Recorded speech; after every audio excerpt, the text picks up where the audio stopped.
UN Security Council. Justice, the people of Kashmir have struggled generations after generation against state terrorism, imperative of the right to self-determination. Justice for the people of Palestine and people of Kashmir, two sides of the same coin.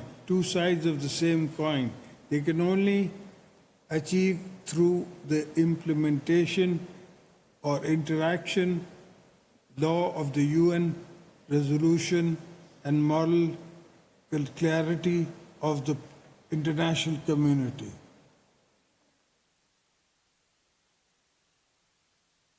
Excellencies, let us all reaffirm today that the development must begin in the end and end with betterment of people, that we must rise above all divisions and differences to embark on a path of compassion, progress for all.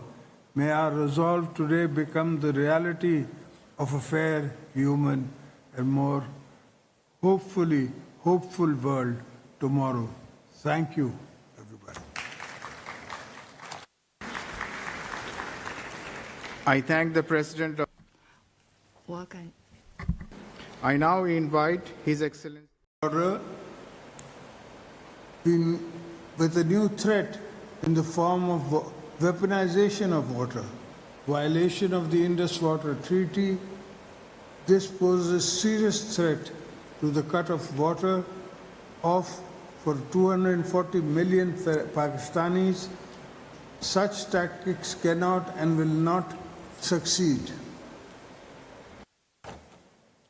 Excellencies, to turn Doha Declaration from the words into action and from promise to progress, we must unite around three pillars of equality, dignity, and solidarity. First, achieving social development requires a just, equitable, inclusive global financial architecture. Its reform is imperative to ensure that development is financial by